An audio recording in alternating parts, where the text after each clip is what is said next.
Take two. Hello, everyone. It's 9 a.m. in Minnesota, and it is what time in Iceland, Eliza? It's 3 p.m. in the afternoon here in Iceland. We didn't want Eliza Reid to have to stay up till 1 a.m. to participate in Literature Lovers Night Out, so she very kindly agreed to pre-record her session. She had planned to be in the States and participate live, but of course, with COVID, things change at a moment's notice. So we are thrilled and honored to have her here at Literature Lovers Night Out with her first book. Eliza Reid is a Canadian Icelandic author, and as of 2016, she is the First Lady of Iceland. Before becoming First Lady, she co-founded the Iceland Writers Retreat and was a freelance writer for multiple Icelandic magazines and editor of Iceland Stopover from 2012 to 2016. Ms. Reid has degrees from the University of Toronto and Oxford University and is the mother of 4 children. In 2017, she was named United Nations Special Ambassador for Tourism and the Sustainable Development Goals. Ms. Reid is known as a vocal proponent and advocate for women's rights and gender parity. On June 19th, 2017, during the 102nd anniversary of women's right to vote in Iceland, Reid advocated for gender rights and acknowledged that there is still much work for Iceland. In 2019, she was honored in Berlin with an award on International Women's Day. Eliza has been nominated for Person of the Year by multiple Icelandic media outlets. This week, as of Tuesday, Eliza Reid published Secrets of the Spráakar, Iceland's extraordinary women and how they are changing the world. Her publisher is the wonderful Source Books right here in Naperville, Indiana, in the United States. And we are so excited to be hosting her at Literature Lovers Night Out and share her remarkable work of nonfiction with you. Please, let's all put our hands together and welcome Eliza Reid to the virtual stage at Literature Lovers Night Out. Thank you, Eliza. Thank you. Thank you, Pamela. Hi, I'll show you a little picture of my book here, Secrets of the Spráakar, Iceland's Extraordinary Women and How They're Changing the World. And thank you so much for allowing me to be with you here tonight. Even though this is a little bit pre-recorded, I just wouldn't be very entertaining in the middle of the night. And I am very grateful that I still have the opportunity to speak to you a little bit, even though it's not live. I'm also very grateful to have the opportunity to do a little bit of a presentation on the book that is my very first PowerPoint presentation here. So hopefully the tech will work out all right and I can show you some images from the book and explain to you a little bit about why I wrote the book, what it's about, and what I hope readers will take away from it. I'm going to share my screen now, and hopefully this will turn out all right. And I'm going to click on slideshow. And hopefully you see now Secrets of the Spráakar, the name of my book. I wanted to start off a little bit. I just wanted to explain a background of myself, and Pamela had some very kind words there. Thank you very much. But as she said, I grew up in a small town on a hobby farm. These are some old photos here, just outside of Ottawa in Canada. I hardly knew that Iceland was a country. Then I studied at the University of Toronto, studied at Oxford University, where I met a handsome Icelandic man. This is us in Iceland way back in the last century. And we fell in love and we moved together to Iceland. And we had 4 children together in just under 6 years. And my husband also has a daughter from his first marriage. So he has 5 children. And we lived in this tiny little yellow house and built a wonderful life for ourselves there. And there's a strong memoir element to this book. So that's why I'm giving you so much background information. Then all of a sudden in 2016, really without any notice, my husband was elected president of Iceland and I had the opportunity to serve as First Lady. And you will hear a little bit later how that came about. You hear the story in the book. But I also want to showcase for you Iceland. For those of you who don't know, Iceland, the small country in the North Atlantic, has topped the World Economic Forum's Global Gender Equality Index for the past dozen years. What that means, in a sense, is that Iceland, by these matrices, is the best country in the world to be a woman.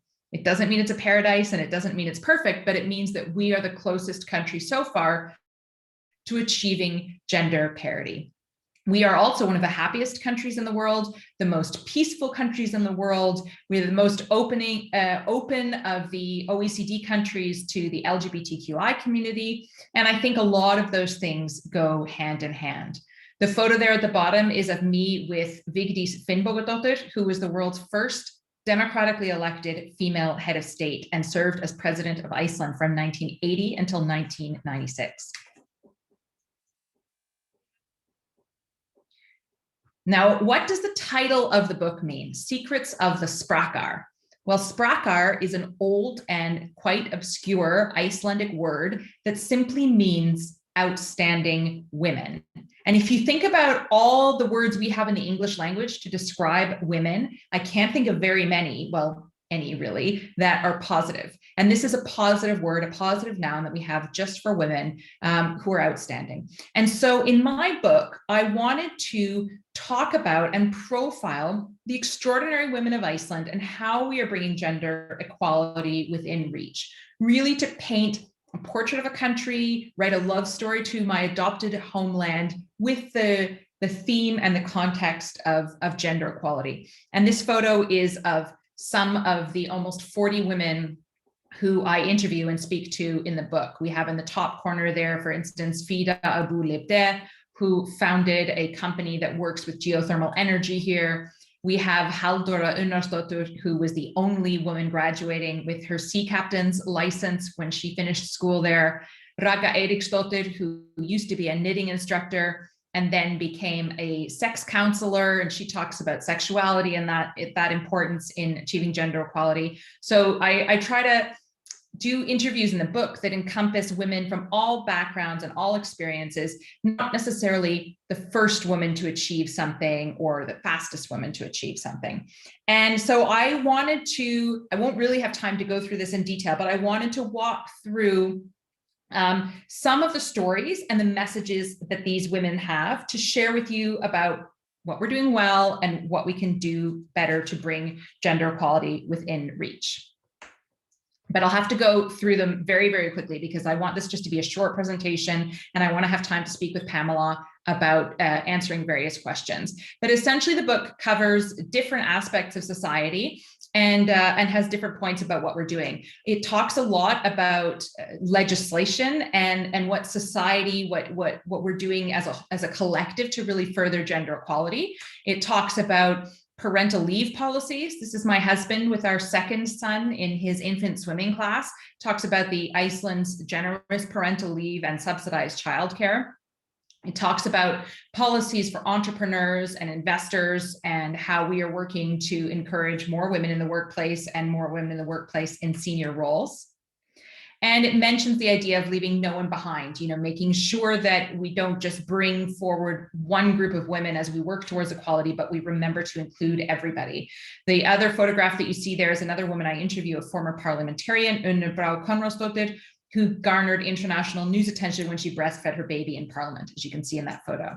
And there's one of the secrets that you see, the importance of legislation, although it's not the be all and end all. Then we talk about how individual actions influence broader societal change. And again, forgive me for rushing through this. I want to be able to have time to discuss things with Pamela afterwards.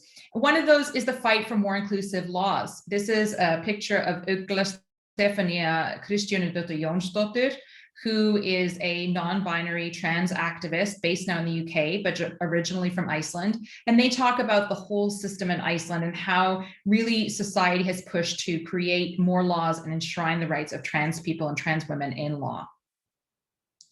We talk about taking up the space, how women are represented in media, how we need to stand up for each other in the discourse. You need to include more women in dialogue. And these 4 photos are 4 women who I had a Christmas dinner with and talked about different aspects of women in media, whether that be who we are covering, how we talk about women in the comment section in print media and online. And the idea of always wearing our gender equality glasses. This is a professional soccer player in Iceland, and I talk about gender in Iceland and how it relates to the arts and to culture and to sport. Again, so here's Sprakar secret number 2. And then I talk a little bit about what each of us can do through these stories. We're pushing our comfort zones.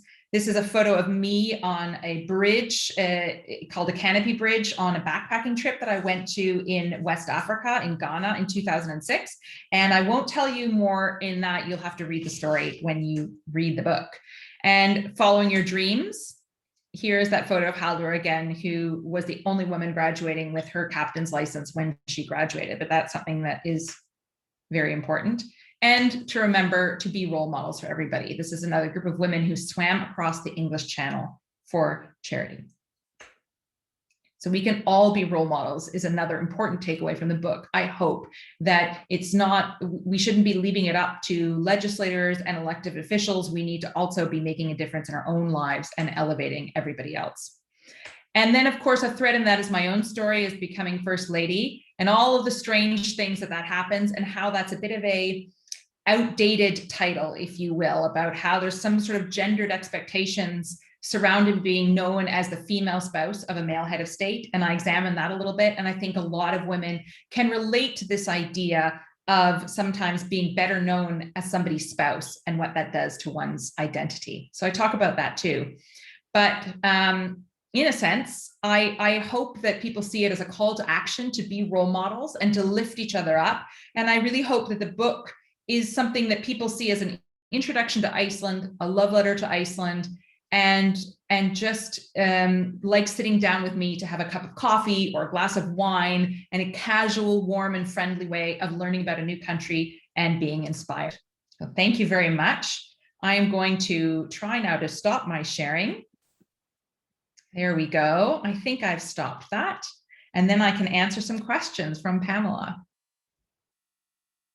Thank you so much for that PowerPoint, Eliza. It really enhanced my enjoyment of your book, which was fascinating. And I need to start using that word SPRAAKAR more often. So if you want to compliment someone, do you say you are a SPRAAKAR or you are SPRAAKAR? You would say you are a SPRAAKI, which is the singular, but the plural is SPRAAKAR. Yes. So Pamela, you are a SPRAAKI. Thank you. Thank you. We all need to start using that word more often. It's fantastic. The women in your book are most impressive. As women around the world start reading your book and decide that they too want to take an adventure and move to Iceland and see how they can transform their lives, what do you recommend? How's your economy there for jobs and things?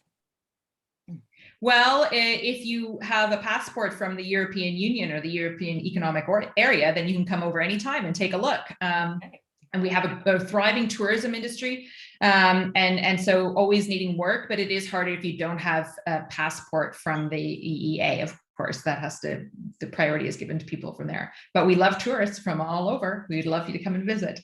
I have been in your airport many times, but I have not yet had a tour, and my friends that have been just absolutely rave about it. So that is on my list of things to do in the future. Now, I know Iceland also has a very high literacy rate. Do you know what the percentage is there? They say it's almost 100%. There's been a great emphasis on literature and reading for many, many centuries. And part of the reason there is that, you know, and I'm talking hundreds of years ago, Iceland was a very poor country. Very few people lived on this island, and there was no materials to build fabulous buildings or play musical instruments or do performances. People could write. That was about all that they could do. And the Icelandic sagas were these stories written, you know, 800 years ago, thereabouts, about stories that took place in the hundreds of years before that. And people told these stories to each other over the dark winter nights. And you couldn't have your children confirmed into the church unless they could read. And that applied to both boys and girls. So over the centuries, there's always been a tremendous emphasis on encouraging people to be literate and to read. And even today, we have one of the per capita highest book buying and book publishing and book purchasing rates in the world. That is a fantastic legacy. Do you know how many living authors are in Iceland at the moment? Oh, probably everybody would say they're a living author. I think there was some statistic once that said that that 1 in 10 will publish a book. And I think that it's more accurate to say that 1 in 10 will publish something, you know, an article or something like that. But it's very high, and it's very well respected and well revered. If you meet someone and you say, I am a writer, that is a very honorable profession, a career to choose. And you are responsible for nurturing many writers with your Icelandic Writers Retreat. I know my friend Nina Hamza, who's an author here in Minnesota, has participated in that. Could you talk a little bit about it and your possible next program that you'll be hosting? Yeah, absolutely. So the Iceland Writers Retreat is an annual event that I co-founded with my friend and colleague, Erica Jacobs Green, back in 2014. We held our first event. And the idea is exactly to introduce people to Iceland's rich literary heritage, because we have this wonderful tradition here. And Reykjavik, the capital city, is the world's first non-native English-speaking UNESCO city of literature in the world. There's lots of events. So our event, the Iceland Writers Retreat, really combines literary themed tours of nature that are led by local authors, and a pub night with local readings and music, and all of the cultural tourism, with small group writing workshops that are led by well-known authors from around the world. So we've had, for instance, Barbara Kingsolver come, and she would teach a class, and there's 5 or 10 people sitting in the class. And we try to have a good diversity of authors from all over. And people take these writing workshops and then do the cultural tours. And it's not, you don't have to audition to go or have background credits. It's just if you like to write. So everybody likes the same thing. And we always hold the event in April. In 2020, we couldn't, for obvious reasons.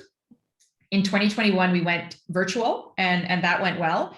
And now in 2022, we're optimistic that we'll be able to hold an in-person event from April 27th to May 1st. And we're actually launching something called the Iceland Readers Retreat at the same time, which is, again, for people who love to read. So it's all of those cultural tourism dimensions. And instead of sitting in on the writing workshops, people will go and see the Icelandic sagas, and they'll have additional panels with local authors and have a big opportunity to meet different writers. So we're combining the reading and the writing this year. Ooh, that sounds fantastic. I am not a writer, but I might have to attend one of your readers retreats. That sounds right up my alley. So while you've been talking, I have been posting links to the Secrets of Spraakar in the chat box, so people can just click right on that, and you can order your copy from Valley Bookseller. And we do have signed book plates from Eliza Reid until they run out. So shop early or come into the store tomorrow and get your copy right away. Eliza, I cannot thank you enough for joining us tonight and sharing your remarkable book with us. Secrets of Spraakar is available, and I hope that you will all join me in reading it, talking about it, sharing it with your friends, and sharing it with the women in your lives. Thank you so much, Eliza. I appreciate your time, and best wishes to you with the novel. We're now going to— My pleasure. Thank you. We're now Thank you so much to our live program. Thank you.